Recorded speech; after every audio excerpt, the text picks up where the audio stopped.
Entrevista coletiva de Luiz Castro. Grêmio vence São Paulo de virada. E se você tá feliz, deixa o teu like e te inscreve. Aqui é Grêmio, vamos chegar a 100 mil inscritos, eu conto contigo. Gostaria de falar novamente sobre o lado direito, que nos últimos jogos tem resolvido ofensivamente para o time do Grêmio. Christian Pavon, Diego Caetto e, por vezes, o Vila Sante jogando por ali. Por que esse triângulo consegue performar melhor do que o lado esquerdo? Quais são as características destes jogadores?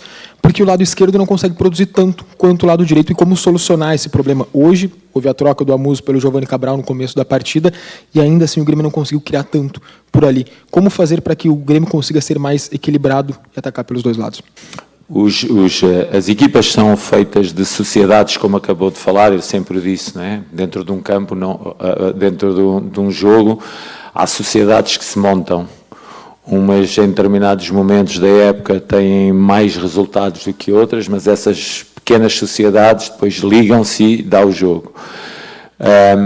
Desse lado direito, um Vila Sante com uma capacidade muito grande de entrar por fora, entrar por dentro, aparecer na área, um médio box-to-box que consegue, como eu costumo dizer, é um jogador que parece que nasce em campo. Nós vemos-lo na construção atrás, depois quando olhamos na finalização, já ele está a finalizar. Quando vemos uma profundidade na direita, já ele está a dar a profundidade. Há jogadores que têm essa capacidade de perceber muito bem o jogo e jogá-lo. E também há um facto aqui que é evidente. O Vila Sante está no Brasil já há vários anos totalmente adaptado. Um Caíto também totalmente adaptado. Um Marlon que andou fora, voltou. Um Nardoni que está a chegar. Um Amuso que está também há não tanto tempo cá.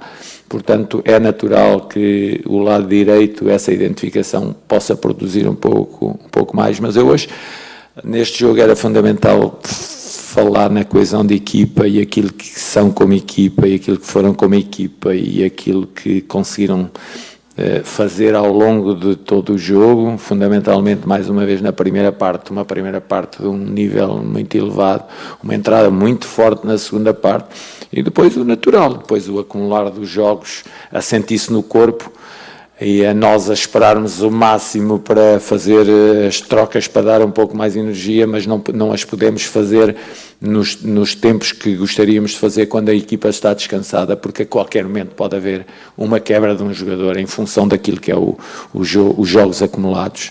Mas fundamentalmente isso, essa variabilidade e as características dos jogadores do lado direito são muito complementares uns aos outros. Luiz Castro, boa noite, Leonardo Boff Bandeirantes. Eu gostaria de lhe perguntar sobre a situação envolvendo o Gabriel Mack. Era um jogador que era, alguns tempos atrás, titular na sua equipe. Hoje, quando o Grêmio já consegue empatar a partida, você tira o Nardoni, coloca o Vila Sante, o Grêmio precisando, né, do gol para vencer. Nardoni entrou o Dodi. O Dodi, isso, exatamente. E depois sai, né, o Carlos Vinícius, entra o Bright White, o Grêmio buscando esse gol. Por que você optou pelo Mack continuar no banco de reservas, ele que era um jogador que vinha ganhando minutos com o senhor e agora é um jogador que demora um pouco mais a entrar nesse time do Grêmio? Porque nós estamos a consolidar um caminho que precisa de tempo e de ganhar consistência. E esse caminho de tempo e de ganhar essa consistência é feita com dinâmicas que estamos a instalar, como o colega ainda agora falou, a dinâmica de um médio que está-se a juntar ao corredor, do outro médio que se está a juntar ao outro corredor e de um volante que está a equilibrar toda a equipa e a partir o jogo como uma placa giratória. Então, para termos esse equilíbrio no jogo, é natural que um ou outro jogador perca mais espaço em função daquilo que são as dinâmicas atuais da equipa. Só isso. Tudo bem, Castro? Boa noite. Marcelo Salzano, Rádio Guaíba. Ainda seguindo nessa linha, também uma possibilidade de saída nessa janela fez também você mudar de ideia, consolidar essa nova formação daqui para frente? E também sobre o Wallace, esse jogador vem ganhando cada vez mais espaço, jogando ainda melhor. O que você procura fazer no dia a dia para que ele cresça ainda mais e também se consolide ainda mais como um titular da zaga do Grêmio? A nossa obrigação como treinadores é fazer crescer individualmente e coletivamente uma equipa, e quando chegam jogadores novos à equipa, a A atitude que nós temos com eles é eles ficarem identificados com o modelo de jogo e criar ali algumas situações para eles ficarem mais identificados. O Wallace chegou, como vocês viram, durante algum período não esteve sequer na lista dos eleitos para os jogos, até atingir um nível que nós achássemos que era seguro para o lançar. Ele é um jogador dedicado, mas não é nada mais, não é nenhum salvador do Grêmio, não é nenhum jogador que venha para substituir todos os outros, é só mais um elemento do grupo a juntar-se aos centrais que nós temos. Tem tido a felicidade de jogar, tem tido a felicidade de no jogar, de ter estado equilibrado em jogo e de ter estado em momentos, hoje no momento decisivo do jogo, que é o empate a abrir a segunda parte. É um jogador que nós consideramos como um jogador de equipa e que está num nível bom como estão os outros centrais. É uma questão de opção. Não. Para jogar o MEC neste momento, jogar o MEC nos corredores, sai o Pavon, ou sai o Giovanni, ou sai o Amuso, ou sai o Enamorado, e o MEC é concorrência, é o normal dos jogadores. Os jogadores existem para lutar pelos lugares deles, e eu existo para perceber a performance deles e entregar. Eu não posso estar porque um jogador pode ter um nome maior que o outro, ou estar mais na moda hoje do que está o outro, eu ir por aí. A minha visão não é essa, a minha visão é os dados, é a produção em treino, é aquilo, mas o MEC está mal em treino, não é isso que eu estou a dizer que os outros também estão bem, e que os outros dentro do modelo de jogo são jogadores que neste momento partem um pouquinho mais à frente, e o MEC em determinado momento esteve também na equipa mais à frente que os outros. A equipa infelizmente não teve uma produção estável durante esse período. Nós não podemos ficar a olhar à espera que as coisas aconteçam. Estamos nos clubes, os treinadores estão e as equipas técnicas estão nos clubes para tomar as medidas que ponham as equipas no caminho certo. Eu acho que estamos nesse caminho, estamos num caminho de consolidação, e agora, por isso é que eu não mudei a equipa de um jogo para o outro, do último jogo da Copa para agora. Quis dar continuidade à equipa, quis dar essa consolidação. Só não fizemos com o Amuso, porque o Amuso, se não estaria o Amuso, porque o Amuso não apresentou condições para iniciar o jogo. Boa noite, Castro. Rafael Faver, do Globo Esporte. O senhor mencionou, por exemplo, que hoje o MEC, se fosse entrar na equipe, teria que ser por um dos lados, né? Por conta da formação que o meio-campo tem tido nos últimos jogos. O senhor pensa, não necessariamente para começar as partidas, mas como alternativa, voltar a ter um meio-campo que possibilite a entrada de um meia mais centralizado, como pode ser o MEC e pode vir a ser o Krovinovic? Ou seja, ter mais uma alternativa de jogo. O senhor tem treinado isso, tem pensado sobre isso? Sim, temos essa opção. Agora é uma opção mais de risco, e enquanto esta não estiver bem consolidada, é um atrevimento da minha parte partir para essa e instabilizar a equipa no momento que ela precisa de estabilidade. Nós tivemos a jogar com o meia durante alguns jogos, e a verdade é que os números são claros, e vocês analisam os jogos e certamente analisam os dados todos que os jogos os dão, e aquilo que é evidente é o XG da equipa, a posse de bola da equipa, o número de oportunidades da equipa. Hoje, com esses 3 médios, um volante e mais 2 médios interiores a chegar à frente do box a alimentar o ataque, tem números muito melhores do que... São as evidências. Tem números muito melhores do que quando estava 2-1. Portanto, vocês como analistas entendem isso e compreendem isso, e, sabe, o futebol é feito muito na minha opinião, é muito feito de rótulos, como se 1+2 fosse pior do que 2+1, e 1+2 seja melhor do que 2+1. Não é melhor nem é pior, é diferente, e as equipas têm dentro deles jogadores que têm mais qualidades para um do que para o outro. Agora, claro que trabalhamos o 2+1 com o meia, que o apresentámos já várias vezes. Nós já jogámos com linha de 5, com linha de 4, com 2+1, em 4-4-2, já defendemos em 4-4-2, já defendemos em 4-1-4-1, já pressionámos alto, já andámos por todos os caminhos. Aliás, eu acho que essa versatilidade que a equipa tem, esse entendimento que a equipa tem do jogo, que faz com que nós, qualquer que seja o caminho, temos sempre a capacidade de fazer bem.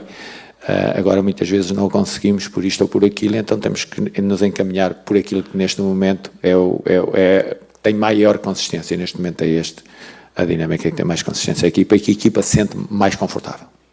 Boa noite, Luiz. Cassiano Couto, de Carrinho. O Grêmio tem vivido semanas bem intensas e depois de toda aquela turbulência da eliminação na Copa Sul-Americana, especialmente nos últimos 2 jogos contra a Mirassol e hoje contra o São Paulo, a gente notou que, afora as vitórias, aumentou a competitividade. O senhor também teve essa percepção e entende que agora, de repente, mudou a chave e vai vir um futuro aí bem melhor na sequência da temporada? Obrigado pela sua pergunta e obrigado por me dar a oportunidade de eu falar sobre esse tema, da competitividade e da energia que a equipa transporta com ela. Nós sabemos que a melhor forma de recuperar os jogadores, a melhor forma de nós fazermos progredir as equipas, a melhor forma de nos ligarmos à torcida, a melhor forma de nos ligarmos à mídia, a melhor forma de ligarmos à família, a melhor forma de ligarmos aos amigos, é através das vitórias.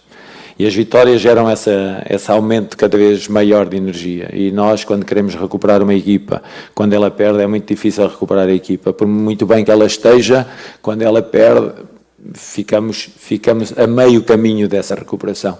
Estou totalmente de acordo consigo. Os jogadores transportam uma energia, uma competitividade grande, fruto daquilo que se sente internamente, fruto da estabilidade que temos internamente, fruto da forma como nos fechamos internamente, e fruto da energia que vem de fora do torcedor e do apoio da nossa administração. Mas estou de acordo consigo, sim. Aqui, Luiz Nicoliovic, do canal Nicoliovic, Diogo Rossi, repórter. Eu gostaria que o senhor falasse um pouco mais sobre o condicionamento físico dos jogadores, como está. O senhor citou que o Amuso não conseguiu iniciar a partida por conta disso. Agora, o Grêmio vai ter um espaço um pouco mais longo, jogo a jogo, né, até as quartas de final da Copa do Brasil. O senhor acredita que conseguirá manter essas peças atuais ou terá que ainda poupar, né, novamente mais jogadores nessa sua ideia sem mudar as características do time? Acho que, Nicola, o tempo é muito, muito importante para a recuperação. Nós, depois desta... A recuperação mental e a recuperação física. Porque jogar dois em 2 dias, com um intervalo de 2 dias, é mesmo violento, porque enquanto se está a recuperar fisicamente, também temos que recuperar mentalmente. E nós não conseguimos festejar a vitória da Copa do Brasil. Ela não foi festejada, era impossível festejá-la. Porquê? Porque mal terminou, entrei logo em projeção do jogo contra o São Paulo. E um São Paulo que não jogava há 14 dias, temos que ir lá atrás ver como é que era, tentar perspectivar, o Dorival vai mudar, não vai mudar, o que vai fazer, um treinador muito experiente, com muita qualidade, que põe as suas equipas a jogar muito bem, portanto, um adversário muito complexo, como são todos no Brasil, e o São Paulo, que era o próximo adversário ainda mais especial, o tempo é decisivo. Agora dizer que agora com tempo, então agora vai ser brilhante, vamos estar do primeiro ao último minuto, não se consegue estar brilhante do primeiro ao último minuto muitas vezes, porque os adversários também são competentes, os adversários também têm muita qualidade, os adversários criam-nos também muitos problemas, mas sim, o tempo é determinante. Luiz, aqui, Eduardo Picão da Bajé TV. Você falou no início da coletiva sobre a questão do Pavon, que ele teve paciência, tiveram paciência com ele teve resiliência, recebeu várias oportunidades e deu a volta por cima. Mas eu queria falar especialmente sobre esse assunto de resiliência, mas a respeito do senhor, porque você passou por isso também. Teve dificuldades em relação à visão do torcedor, teve o respaldo da direção, e hoje você tem um jogo que, de certa forma, te coloca num outro momento diante da torcida. E a gente brinca aqui, né, que todo treinador no trabalho tem um jogo para chamar de seu, uma vitória para chamar de sua. Esse é o seu jogo? Esse é um jogo que muda também essa perspectiva? Como é pessoalmente para o senhor e até emocionalmente essa partida? E se de fato dá para dizer que o senhor encontrou um time? Sabes, Picão, olhas, posso tratar por tu? Posso. Olhas para mim, estás-me a ver o Luís Castro, treinador, mas não sabes a minha história. Não sabes porque é que eu sou resiliente, não sabes aquilo que eu passei, não sabes as dificuldades, não sabes nada. olhas só e analisas-me só o profissional. Só que nós por trás nós temos uma história. E essa história dá-nos maior ou menor resiliência. Aquilo que eu passei sem me estar a lamentar é só constatar factos. Permite-me que eu aguente tudo. A minha maior satisfação é ver a torcida alegre, ver os meus jogadores felizes, ver a administração feliz e chegar a casa e também estar feliz por todo o ambiente que se vive. Então é isso. Essa resiliência advém de um caminho de 53 anos ao serviço do futebol, a jogar durante 24 e depois a treinar durante 30. É daí que vem toda essa resiliência. Deixa o like, tá, pessoal? Se inscreve, por favor. O meu time é o Grêmio. O meu jogo é aquele que vocês acabaram de ver. O meu jogo é a luta e o meu time é o Grêmio. Mister, boa noite. Bruno Abschecker, Rádio Mortal. A gente teve na última partida, no meio de semana, uma arbitragem que permitia mais os combates, os choques, enquanto a arbitragem de hoje tinha um padrão completamente diferente, né? Qualquer dividida um pouco mais brusca, apitava-se falta, teve o lance do Vijaçante, que houve a polêmica e depois acabou resultando no gol do São Paulo. Como é que vocês lidam dentro do vestiário com a quebra de padrão, de critério de arbitragem? Porque no meio de semana, um árbitro que é referendado pela CBF, permitia mais as batidas, os choques, os combates, enquanto hoje, outro árbitro que também é referendado pela CBF não permitia isso. E aí o Grêmio reclamou muito ao longo do primeiro tempo, no intervalo, inclusive, tem cartão amarelo por reclamação à arbitragem. Como vocês lidam com isso e como se preparar efetivamente para distintas formas dos árbitros conduzirem as partidas? É muito difícil. Eu normalmente não lanço jogos falando dos árbitros, nunca. E após os jogos, também, normalmente não comento o jogo com o árbitro. Comento o jogo da nossa equipa e umas vezes é muito difícil comentar o jogo. Hoje é mais fácil porque ganhamos, depois quando perdemos é mais difícil. Mas a arbitragem, o certo é que a arbitragem existe. E é quem deve controlar o campo. O que eu disse ao intervalo ao árbitro foi que ele deve ser sempre um agente pacificador do jogo, nunca deve ser um agente agitador do jogo. E, na minha opinião, estava a provocar muita agitação no jogo, ao contrário daquilo que é a missão dele. Sobre a falta do Vilaçante, acho que não há polémica. A polémica em quê? É uma falta clara que deve ser marcada. Não há qualquer polémica, não há aqui duas formas de olhar.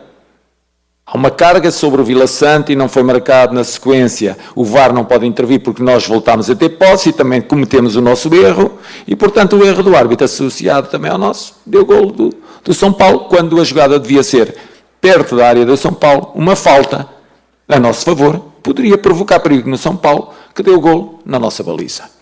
Sem polémica, esta é a verdade. Não há outra forma de olhar para o lance. Obrigado, mister. É estranho, dois critérios. Tá aí a coletiva do Luiz Castro dando um pau na arbitragem e falando que esse é o Grêmio de Luiz Castro, lutador, guerreiro e tudo mais. Gostei da postura do Grêmio hoje. Eu gosto de um time que se nega a perder. Eu gosto do time que busca até o final. O Grêmio, mesmo estando atrás do placar, ele teve resiliência, teve força, sempre lutou, sempre se entregou, deixou tudo dentro de campo. E assim, não vai ser na raça.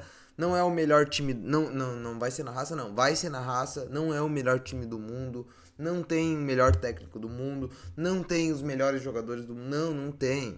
Mas na entrega, na disposição, o Grêmio vai fazer frente com qualquer clube e o São Paulo é um time chato. Muita gente vai perder ponto, o Grêmio fez 3. Isso é importante, ganhamos, mais uma, mais 3 e o Inter tá em 18º porque o Remo tá ganhando. Tomara que mantenha. E eu quero que Olha, o Inter vai pra 19º nessa rodada, hein? Escreve o que eu tô te falando.